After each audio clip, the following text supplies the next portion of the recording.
Hello friends, आपका फिर से स्वागत है आपके अपने एजुकेशनल चैनल में। आज मैं आपको मैथ्स और ट्रिक्स भाग 2 बताने जा रहा हूँ, जिसमें आप लोग देख सकते हैं कि अगर आपको किसी परीक्षा में अधिकतम अंक हासिल करने के लिए ज़रूरी है कि आप अधिक से अधिक प्रश्नों को हल करें। यदि आप गणित के सवालों को शॉर्ट ट्रिक्स की सहायता से हल करने का अभ्यास करते हैं तो आपके पास ज़्यादा से ज़्यादा सवालों को हल करने का समय मिल जाएगा। अब जानें सवालों को हल करने के महत्वपूर्ण ट्रिक्स। कुछ ट्रिक्स मैं पहले बता चुका हूँ आपको, अगर आप उन्हें ना देखे हों तो टिकी मैथमेटिक्स जो मेरा प्लेलिस्ट है उसमें जाके ज़रूर देखिएगा। तो चलिए आज शुरू करते हैं। समय और दूरी से संबंधित जो मुख्य शॉर्ट ट्रिक्स हैं उनको देखेंगे पहले। तो कुछ प्रमुख सूत्र हैं इनके, ठीक है। 5 जो मुख्य सूत्र हैं, वैसे तो ये चौथा और पांचवा इंटर रिलेटेड होता है, लेकिन फिर भी मैं आपको समझा देता हूँ यहाँ पे कि पहला जो सूत्र है इसका वो है चाल बराबर दूरी बट्टा समय। ये हम लोग जानते हैं। समय का है समय बराबर दूरी अपन चाल, वैसे ही दूरी बराबर चाल गुणा समय। तो आपने अगर चाल निकालनी है तो दूरी बट्टा समय कर देंगे, ठीक है। अगर मान लीजिए आपको किसी गाड़ी की चाल निकालनी है, आपको दूरी व समय दिया गया तो आप इजीली निकालेंगे। फिर अगर उसमें समय निकालना है, दूरी और चाल दी गई है तो दूरी बट्टा चाल कर देंगे, ठीक है। ऐसे ही दूरी निकालनी है तो चाल गुणा समय कर देंगे। फिर एक्स किलोमीटर प्रति घंटा है। आपने कभी भी क्वेश्चन देखा होगा कि किसी में क्या होता है कि गाड़ी की चाल गाड़ी मीटर पर सेकंड से स्पीड से चल रही है, तो इसकी अंतिम स्पीड किलोमीटर प्रति घंटा में कितनी होगी ये आपने निकालना होता है। तो इसके लिए एक्स किलोमीटर प्रति घंटा अगर आपने निकालना है तो करेंगे एक्स इंटू 5/18 मीटर पर सेकेंड, ठीक है। ऐसे ही अगर एक्स मीटर पर सेकेंड निकालना होगा तो आपने जस्ट अपोजिट कर देना है इसका। 5/18 की जगह आपको 18/5 कर देंगे तो आप किलोमीटर पर घंटा में आंसर निकाल लेंगे। तो यहाँ पर देखिए, अगर मीटर पर सेकेंड में आपने आंसर निकालना है तो 5/18 करना है। अभी इसको हम आगे देखेंगे और अच्छे से। और अगर किलोमीटर पर घंटा में निकालना है तो 18/5 कर देंगे। चलिए अब कुछ एक महत्वपूर्ण ट्रिक्स है आपके लिए यहाँ पे कि यदि एक व्यक्ति कुछ दूरी x किलोमीटर प्रति घंटा की चाल से तय करता है तथा उतनी ही दूरी y किलोमीटर प्रति घंटा की चाल से तय करता है तो पूरी यात्रा में उसकी औसत चाल कितनी होगी, ठीक है। एक व्यक्ति है, एक दूरी मान लीजिए कुछ x किलोमीटर के जो है प्रति घंटा की चाल से वो चल रहा है, ठीक है। और उतनी ही दूरी मान लीजिए 1 किलोमीटर चल रहा है तो उतनी ही दूरी वो y किलोमीटर, ये x मान लीजिए, इसको y मान लीजिए, तो y किलोमीटर प्रति घंटे के हिसाब से भी वो चल रहा है, तो उसकी औसत चाल कितनी होगी, ठीक है। तो उसकी एवरेज स्पीड जो निकालेंगे आप 2xy upon x plus Y, यानी कि पहले इंटू कर देंगे x और y की वैल्यूज़ को, उसके बाद x प्लस वाई यानी कि दोनों की वैल्यू को जोड़ देंगे अपॉन में, फिर आंसर जो आएगा वो आपका किलोमीटर प्रति घंटा में आएगा। अब देखिए एक उदाहरण भी यहाँ पे दिया गया है कि एक व्यक्ति कार द्वारा नगर ए से बी तक 72 किलोमीटर प्रति घंटा की चाल से जाकर वापस बी से ए तक 48 किलोमीटर प्रति घंटा की चाल से लौटता है। पूरी यात्रा के दौरान उसकी औसत चाल तो आपने कैसे निकालना होगा, 2xy। तो x क्या है यहाँ पे 72 है, y क्या है 48 किलोमीटर है, ठीक है। 2 × 72 × 48 / 72 प्लस 48, तो आपका आंसर यहाँ पर आ गया। इसको सॉल्व करने के बाद 57.6 किलोमीटर प्रति घंटे के हिसाब से। तो इस तरह से आपका ये आंसर बन गया। अगला है, अगर एक ही दिशा में चलने पर सापेक्ष चाल, यानी कि एक ही दिशा में अगर कोई भी औसत चाल दो लोग चल रहे हैं तो उनकी चालों का अंतर देखा जाएगा। लेकिन अगर विपरीत दिशा में चल रहे हैं, अगर दोनों एक ही दिशा में गए तो उनकी चालों में जो अंतर है वो देखा जाएगा। अगर एक इस दिशा में जा रहा है, एक इस दिशा में जा रहा है, तो आपको इसका प्लस करना होगा इसमें, ठीक है। ये ध्यान रखिएगा, एक क्वेश्चन में काफ़ी आते हैं इस तरह का कि समान दिशा में चल रहा है और विपरीत दिशा में चल रहा है। चलिए अगला देखते हैं। यदि एक आदमी d1 किलोमीटर x1 किलोमीटर प्रति घंटा की चाल से तय करता है तथा d2 किलोमीटर x2 प्रति घंटा की चाल से तय करता है तो औसत चाल कितनी होगी। तो d1 plus d2 x2 plus x2 and शायद x1 प्लस x2 होगा, ठीक है। तो यहाँ पर देखते हैं एग्जाम्पल से, और इसको हम ऐसे लिख सकते हैं, ठीक है। लास्ट में जो आप इसको लिख सकते हैं d1 x2 plus d2 x1, इस तरह से आप इसको सॉल्व कर सकते हैं।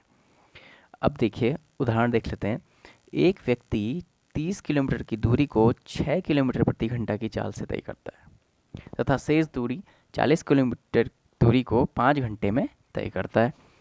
कुल यात्रा में उसकी औसत चाल कितनी है। अब ट्रिक थर्ड से देखते हैं हम कि औसत चाल क्या हो जाएगी। d1 मान लेंगे इसको 30 + 40 × 6 इंटू 40/5, फिर 30 × 40/5, 40 इंटू 6, फिर जो इसको सॉल्व करके आपका आंसर आएगा वो आएगा 7, क्योंकि एवरेज स्पीड निकालनी है अपने औसत चाल का जो हमारा ये सूत्र था, ठीक है, थर्ड वन, इसी सूत्र में आपने रख दिया है इसको, ठीक है, d1 प्लस d2,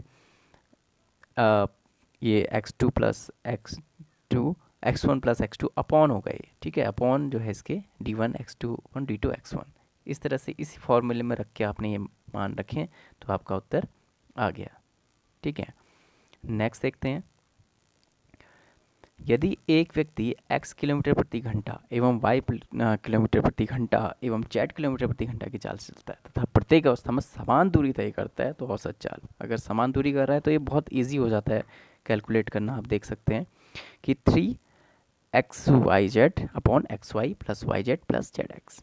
अब इसका उदाहरण भी देख लीजिए, यदि एक आदमी अपनी पूरी यात्रा को 3 समान भागों में बांटकर क्रमशः 20 किलोमीटर प्रति घंटा, 40 किलोमीटर प्रति घंटा एवं 60 किलोमीटर प्रति घंटा की चाल से तय करता है तो बताएं पूरी यात्रा में उसकी औसत चाल कितनी रही।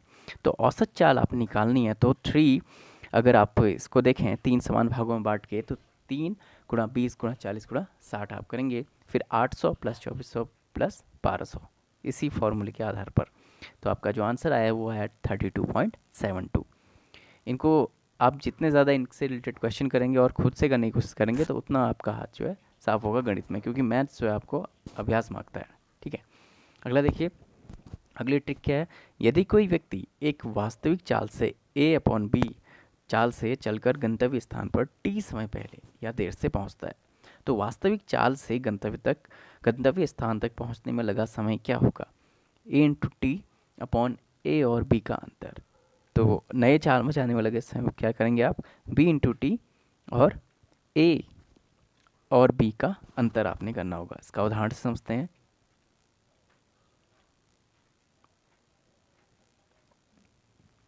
अपनी वास्तविक 3/4 चाल से चलकर एक व्यक्ति अपने गंतव्य स्थान पर नियत समय से 20 मिनट देरी से यहाँ पर पहुँचा है, देरी से पहुँचता है, उस दूरी को वास्तविक चाल से तय करने में कितना समय लगेगा।